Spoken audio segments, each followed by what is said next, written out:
Welcome to The Explainer.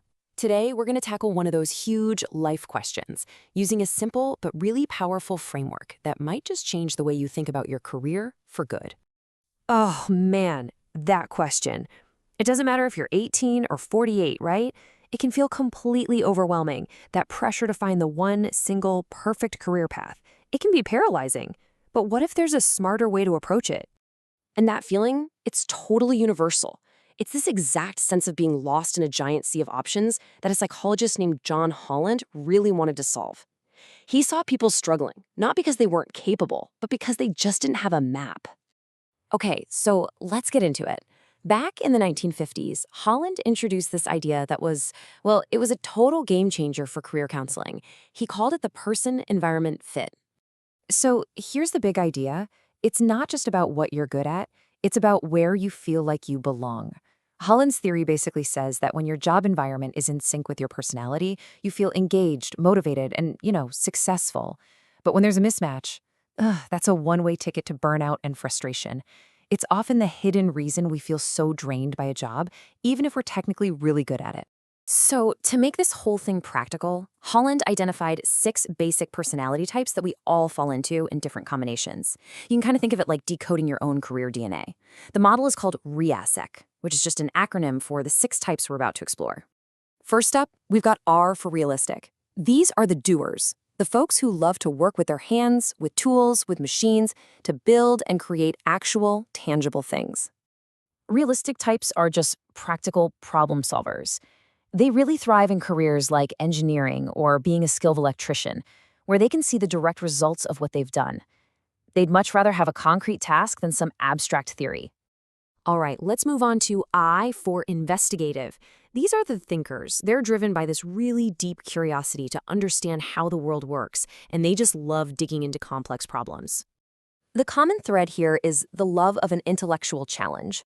Investigative types are your scientists, your researchers, your data analysts. They really enjoy working independently to unravel some kind of complicated question. Next up is A for artistic.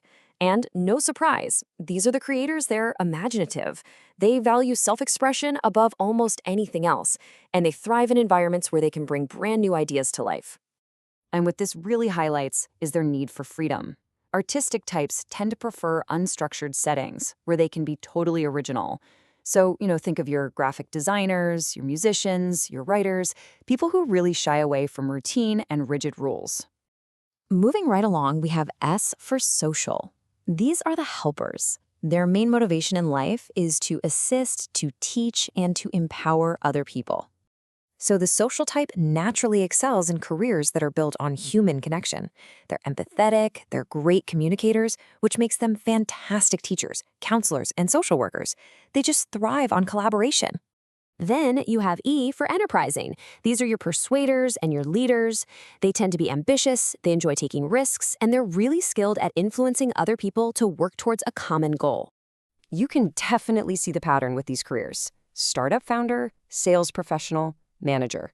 Enterprising types are just naturally drawn to competitive environments where they can lead projects and pursue economic gain. And finally, we have C for conventional. These are the organizers. They absolutely value order, structure, and precision, and they excel at managing data and processes in a very systematic way. So these jobs all share that preference for clarity and for routine. Conventional types are the ones who make sure things run smoothly. They make amazing accountants, administrators, and bankers because their attention to detail is just a massive asset. Now, this is where it gets even more interesting.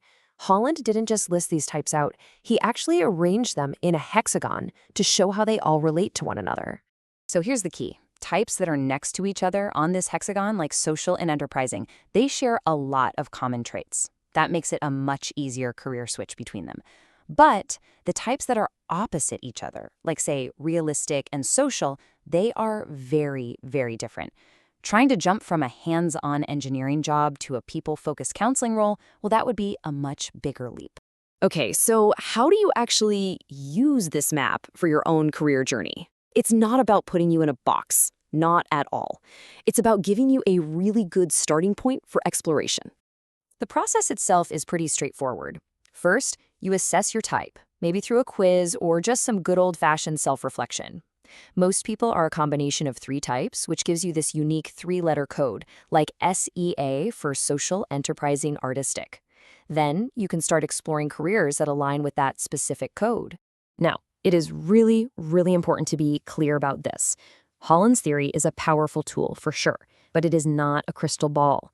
There are other critical factors you have to consider. You have to remember the limitations. This theory measures your interests, not necessarily your skills. Also, things like family expectations and, economic realities play a huge role in our choices. And maybe most importantly, you can change.